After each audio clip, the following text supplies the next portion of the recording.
নির্বোধ বা ইডিয়েট চিনব কি করে, এই প্রশ্নের সাধারণ উত্তর দেওয়া খুবই কঠিন। ব্যাপারটা প্রায়ই প্রসঙ্গ, পরিস্থিতি বা কনটেক্সটের উপরে নির্ভর করে। তবু সাধারণভাবে নির্বোধ চেনার উপায় হলো আচরণ ও আচরণের প্যাটার্ন লক্ষ্য করা। এই ভিডিওতে আমি আপনাদেরকে কয়েকটা চিহ্নের কথা বলবো। কারো মধ্যে এই চিহ্নগুলোর এক বা একাধিক উপস্থিত থাকলে এটা খুবই সম্ভব যে তার মধ্যে প্রজ্ঞা ও কমন সেন্সের অভাব আছে। এক, অজ্ঞতার উপরে দাঁড়িয়েও অতি আত্মবিশ্বাস। এরা একটা বিষয়ে স্বল্প জ্ঞান থাকা সত্ত্বেও ওই ব্যাপারে খুব শক্তিশালী মত প্রদান করে থাকে, এবং ওই বিষয়ে অন্য কারো দক্ষতা বা তথ্য প্রমাণের ঊর্ধ্বে নিজের মতকে প্রচার করতে থাকেন। দুই, নিজের ব্যাপারে অচেতন। নিজের দোষ বা সীমাবদ্ধতা খেয়াল করতে তিনি বরাবরই ব্যর্থ, কিন্তু প্রায়ই অন্য অন্য কাউকে বা অন্য কিছুকে দোষারোপ করেন অবলীলায়। তিন, অন্যের কথা শোনার দক্ষতা বা লিসেনিং স্কিল খুবই শোচনীয়। এরা ঘন ঘন অন্যের কথার মাঝখানে বাধা দেন, অন্যের মত বা দৃষ্টিভঙ্গির প্রতি খুব কম আগ্রহ দেখিয়েই ভাবলেন যে অনেক বড় ঝামেলা নিজের কাঁধে নিয়েছিলেন। না নিলেও পারতেন। না নিলে কে কি বলবে, মানে তা উনি হিসাবে রাখেন না। এরপরেও তিনি ঝামেলাটা কাঁধে নিয়েছেন এবং সাফল্যের সাথে ঝামেলার পাট চুকিয়েছেন, এরকম একটা ভাব। আচ্ছা, উনি কেবল নিজের দৃষ্টিভঙ্গি দিয়েই আলাপ আলোচনায় আধিপত্য প্রতিষ্ঠা করতে চান, কেবল নিজের দৃষ্টিভঙ্গি দিয়ে। ওকে। এরপরে চার, এদের হলো ভেবা সোজা চিন্তা ভাবনা। এদের কাছে দুনিয়ার সবকিছুই সহজ, জটিল কোনো কিছুই না। এরা সব বুঝে। একাধিক বিষয়ের মাঝে সূক্ষ্ম পার্থক্য এদের চোখে পড়ে না। একটা বিষয়ের সূক্ষ্মতা বা জাটিল্য এদের চোখে পড়ে না। এদের চিন্তায় সবকিছু হয় হয় সাদা অথবা কালো ধরনের সহজ। হয় সাদা অথবা কালো, মাঝামাঝি কিছু না। তাদের কাছে সবকিছু সহজ, হয় সাদা অথবা কালো। 5 নাম্বার পয়েন্ট হলো বা 5 নাম্বার চিহ্ন হলো অভিজ্ঞতা থেকে শিখার অক্ষমতা। এরা একই ভুল বারবার করে এবং এরা অতীতের ভুল থেকে শিক্ষা নেয় না বা শিখতে পারে না। সময়ের তালে তালে আপনি দেখবেন এদের ভেতরে কোনো উন্নতি হবে না, বা এদের ভেতরে কোনো বেড়ে ওঠা আপনি খেয়াল করবেন না, কারণ এরা নিজেদের ভুল থেকে শিখে না, একই ভুল বারবার করতে থাকে। এরা অভিজ্ঞতা থেকে শিখে না। 6 নাম্বার যে চিহ্ন, সেটা হলো অন্যকে অসম্মান। এরা প্রায়ই অন্যকে খাটো করে ও প্রত্যাখ্যান করে। মানুষের সাথে কথাবার্তা ও আচরণে এদের ভেতরে সহানুভূতি এবং সম্মানের অনুপস্থিতি প্রকট। 7 নাম্বার চিহ্ন, এরা পরিবর্তনের বিরোধী হয়। এরা গোয়ারের মতো নিজ পথে গেড়ে থাকে। নতুন উপায় বা ধারণা বিবেচনা করার ইচ্ছা তাদের নাই, বা নতুন উপায় বা ধারণার সাথে বা নতুন নিয়মের সাথে খাপ খাইয়ে নেওয়ার ইচ্ছে তাদের নেই। এরা অন্ধের মতো পরিবর্তনের বিরোধিতা করে। 8 নাম্বার হলো 8 নাম্বার চিহ্ন হলো কুযুক্তি। এরা যৌক্তিক বিভ্রাটের মহাপুরুষ। ওকে। ভুলভাল যুক্তি আপনি এদের মাঝে ফরহামেশা পাবেন।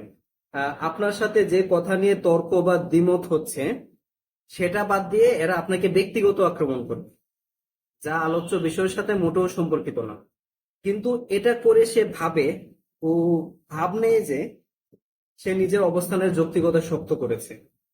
মানে আলোচ্য বিষয় বাদ দিয়ে সে আপনাকে ব্যক্তিগতভাবে আক্রমণ করবে। মাঝে মাঝে আলোচ্য বিষয়ও বাদ, মাঝে মাঝে আপনিও বাদ।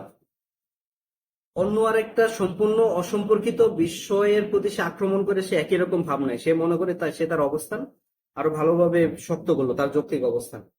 অনেক সময় যুক্তির খাতিরে কোনো একটা ব্যাপারে ধরেন 5টা জিনিসের সম্ভাবনা আছে, এটাও হতে পারে, এটাও হতে পারে, এটাও হতে পারে, এটাও হতে পারে, এটাও হতে পারে। কিন্তু এরা গোয়ারের মতো, যেটা কিন্তু সে বলবে না এর দুইটাই খালি পসিবিলিটি, সে এই 3টা সে স্বীকারই করবে না যে এগুলোর সম্ভাবনা আছে। তো বাকি 3টা সে বিবেচনাতেই আনবে না, গোয়ারের মতো। তো এই কুযুক্তিগুলো বা লজিক্যাল ফ্যালাসিস নিয়ে আমি পরে আরো ভিডিও বানাবো ইনশাল্লাহ। তো যাই হোক, এদের আপনি ইডিয়েট বা নির্বুদ্ধের ভেতরে কুযুক্তি একটু বেশি দেখবেন। 9 নাম্বার চিহ্ন হলো এরা আস্থার অযোগ্য এবং এরা দায় ভীত। এরা প্রতিশ্রুতি রাখে না, এরা সময় মতো উপস্থিত হয় না, এরা দেরি করে। এবং এদের উপর ধরেন আপনি কোনো ব্যাপারে এদের উপর আস্থা রাখলেন, তো এরা পরে যেটা করলো, এই আস্থার 12টা বাজানো। আস্থার 12টা বাজানোর পরে এরা কোনোভাবে দায় নিতে রাজি না, এরা দায়িত্বহীন। ঠিক আছে। যেখানে পুরোটা দায় এদের, সেখানেও এরা দায় নিতে রাজি না। ওকে। এবং 10 নম্বর চিহ্ন যেটা, সেটা হলো নির্দয়। সবসময় মনে রাখবেন, নির্দয় ও নিষ্ঠুর ব্যক্তি সে সবসময় নির্বোধ। যে ব্যক্তি নির্দয়, যে ব্যক্তি নিষ্ঠুর, সে অবশ্যই সে নির্বোধ। এখানে নির্বোধ মানে আবার অবুঝ শিশু না যে তাকে শাস্তি দেওয়া যাবে না। ওকে? আপনার উপর কেউ নির্দয় বা নিষ্ঠুর হয়ে আপনার সামনে সে পার পার পেয়ে গেল, আপনি বিচার পেলেন না, এমন হয়। কিন্তু সে ব্যক্তি সাজা কিন্তু ঠিকই পায়, যত পরেই হোক সে ঠিকই সাজা পায়। তবে হ্যাঁ, যখন সাজা পাবে তখন হয়তো এমন হতে পারে যে আপনি জানবেনই না যে আপনি জানবেনই না যে সে শাস্তি ভোগ করছে। এমনকি সেও বুঝবে না। এর উপরে আবার দেখা যায় এমন ব্যক্তি শুধু আপনার উপরে অন্যায় করে নাই, সে আরো অনেক মানুষের উপর অন্যায় করছে। তো এ, যখন সাজা ভোগ করে তখন সব অপকর্মের ভার একসাথে এসে পড়ে, এবং সব অপকর্মের ভার একসাথে এসে পড়ে বলে আপনি আলাদা করে আপনার উপর যে অন্যায় করছিল, ওই আপনার উপর অন্যায়ের ভারটা আলাদা করে দেখা যায় না যখন তার উপর সাজা চলে আসে সবকিছুতে।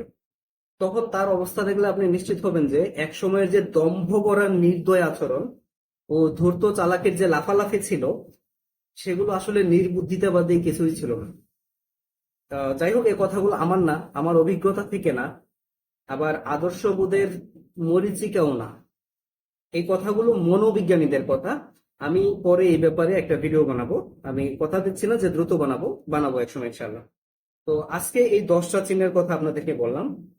এই 10টা চিহ্ন যদি কারো ভেতর থাকে, খুব সম্ভব যে তার ভেতর প্রজ্ঞা এবং কমন সেন্সের অভাব আছে, বা সে নির্বোধ, বা সে ইডিয়েট যেটা বলে। তো এখন যা বলবো তা আমি সবশেষে বলতেছি, কিন্তু সবচেয়ে কম গুরুত্বপূর্ণ না মোটেও। এখন যে কথাটা বলবো, এবং তা হলো এই যে 10টা চিহ্ন, এই 10টা চিহ্ন কেউ নির্বোধ বা ইডিয়েট কিনা তা শনাক্ত করা অনেক ক্ষেত্রেই সহজ করে দেয়। অনেক ক্ষেত্রে সহজ করে দিলেও এই যে প্রশ্নটা, কেউ নির্বোধ বা ইডিয়েট কিনা, এই প্রশ্নটা সহানুভূতি এবং অন্তর্দৃষ্টি, যেটা বলে অন্তর্দৃষ্টির সাথে সামলানো উচিত। প্রতিটা মানুষেরই সবল দিক আছে, প্রত্যেকটা মানুষেরই দুর্বল দিক আছে।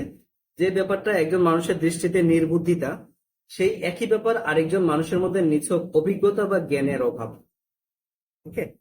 তো ধন্যবাদ সবাইকে। শীঘ্র দেখা হবে পরের ভিডিওতে। আল্লাহ হাফেজ।